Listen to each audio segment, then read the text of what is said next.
충북 혁신도시의 한 교차로, 서울 강남과 분당, 경기 용인 등에서 출발한 통근버스들이 꼬리에 꼬리를 물고 들어옵니다. 불과 30분 사이 도착한 버스만 20여 대, 가스안전공사와 소비자원 등 공공기관 직원들이 이용하는데 한 해 버스비로만 22억 원이 넘는 예산이 들어갑니다. 대중교통이 그렇게 있는 게 아니라 가지고 통근버스 없으면은 자차 출근 아니면은 출근할 방법도 없을 텐데. 그러다 보니 충북 혁신도시의 가족 동반 이주율은 수년째 전국 최하위 수준. 이전한 지 10년이나 지났지만 지역에선 불만이 큽니다. 10년이면은 자기네도 어느 정도 이제 다 회사도 정착이 됐다고 저는 생각해요. 노조에 있는 버스를 이용을 한다. 자체 예산은 나라 돈 아닌가, 그죠? 최근 대통령도 같은 문제 의식을 보였고 오는 6월까지 통근버스 운행 중단을 지시했습니다. 공공기관 이전해놓고는 주말 되면 서울 가게 차를 대주고 있다 그래서 내가 못하겠어요. 그 공공기관 이전 효과가 없지 않냐 그거. 당장 전국의 공공기관 근무자들은 크게 반발하고 있습니다. 주말 통근버스는 정착을 거부하는 수단이 아니라 불안전한 인사 시스템과 미비한 정주 인프라를 보완해온 최소한의 장치였다.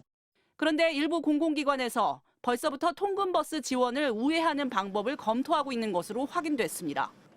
통근버스를 못 타는 대신 별도의 교통비를 주고 회사 비용으로 원룸을 얻어주는 방안을 검토 중인 겁니다.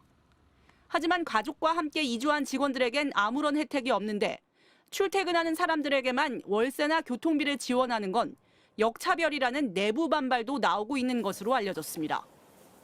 통근버스 중단 조치가 형평성 11호까지 번지고 있는 가운데 정부와 지자체가 서둘러 정주 인프라를 보완해야 한다는 지적이 나옵니다. MBC 뉴스 허지입니다. 전국 혁신도시 노조협의회가 청와대 앞에서 통근버스 일방 중단에 항의하는 기자회견을 열었습니다. 주말 통근버스는 정착을 거부하는 수단이 아니라 불안전한 인사 시스템과 미비한 정주 인프라를 보완해온 최소한의 장치였다. 이재명 대통령의 공공기관 전세버스 발언 후 19일 만에 청와대를 찾아간 겁니다. 공공기관 이전해놓고는 서울 가는 전세버스로 주말 되면 서울 가게 차를 대주고 있다 그래서 내가 못하겠어요. 그 공공기관 이전 효과가 없지 않냐 그거.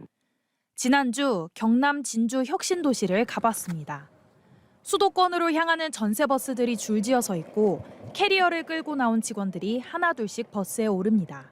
이 버스를 타는 대부분의 직원들은 주말마다 가족을 만나기 위해 수도권으로 향합니다. 진주 혁신도시 공공기관 가운데 가장 많은 직원이 근무하는 LH. 금요일만 2차례 28인승 버스 16대를 투입하는데 연간 비용은 27억 원으로 추정됩니다. 아버지께서 암투병 중이시기 때문에 의뢰 진료 및 항암 치료를 하고 계신 상황이시고요. 거동이 어려우셔서 제가 어쩔 수 없이 매주 가야 되는 상황입니다.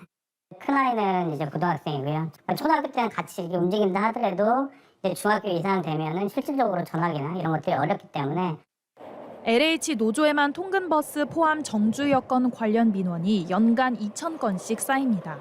통근버스 폐지에 반대하는 건 전세버스 종사자들도 마찬가지입니다. 우리 입장에서는 일자리가 줄어들고 수입이 줄어들니까 아마 7, 80만 원 나가는 거지. 진주 혁신도시 상인들은 통근버스 폐지를 반깁니다. 주말마다 사람들이 빠져나가 유령도시 같았다는 겁니다.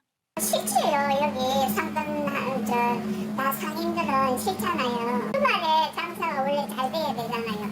근데 여기는 주말에 장사가 더 안 돼. 주말에는 다 아무것이지. 매장뿐만 아니라 고깃집 이런 거 보면은 주말에는 손님이 평소보다 없긴 해요. 진주 주민들과 상인들은 주말 통근 버스가 사라지면 진주로 이주하는 인구가 늘 거라고 기대합니다.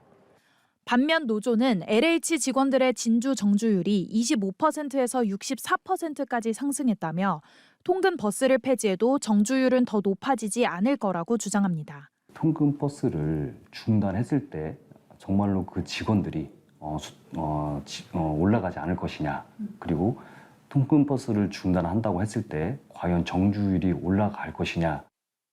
진주 혁신도시 주말 통근 버스는 다음 달부터 순차적으로 폐지됩니다. 수도권을 오가는 대중교통 확대와 정주율을 높일 수 있는 대안을 정부와 지자체가 마련해야 합니다. MBC 뉴스 최현우입니다. 지방으로 이전한 공공기관들이 운영해온 수도권 통근버스 운행이 전면 중단됩니다. 이재명 대통령이 지난 21일 신년 기자회견에서 공공기관 지방 이전 효과가 적다며 지적한 데 따른 조치입니다. 어디 보니까 공공기관 이전해놓고는 서울 가는 전세버스로 주말 되면 서울 가게 차를 대주고 있다 그래서 내가 못하겠어요. 그 공공기관 이전 효과가 없지 않냐고. 국토교통부는 지난 26일 각 부처에 혁신도시 이전 공공기관에 수도권 전세 통근버스 운행을 중단하라는 공문을 보냈습니다. 원칙적으로 오는 3월까지 운행을 중단하도록 하고 피치 못할 사정이 있으면 늦어도 상반기 안에는 모두 종료하라는 내용입니다. 지난해 말 기준 혁신도시 이전 공공기관 149곳 가운데 수도권 통근버스를 운영하는 기관은 47곳, 대부분 금요일 퇴근 후 수도권으로 향했다가 일요일 밤이나 월요일 새벽에 돌아오는 형태로 운영되고 있습니다. 상당수 직원이 근무지에는 주중에만 머물고 주말에는 수도권으로 떠나고 있는 건데 이 때문에 혁신도시로의 주거 이전이 정체되고 상권도 주말이면 텅텅 빈다는 비판이 나왔습니다. 통근버스 운영에만 연간 220억 원가량의 예산이 드는 것도 지방 이전 취지와는 배치된다는 지적입니다. 하지만 일선 직원들 사이에서는 반발도 나오고 있습니다. 민주노총은 성명을 내고 정주 여건이 충분히 갖춰지지 않은 상황에서 이동수단부터 제한하는 방식은 정책의 순서를 거꾸로 세운 것이라고 비판했습니다. 민주노총은 공공기관 다수가 전국 수단 근무, 잦은 인사이동 구조 속에 운영되고 있는데 몇 년 단위로 근무지가 변경되는 조건에서 가족 단위 이주는 현실적으로 어렵다는 점도 지적했습니다.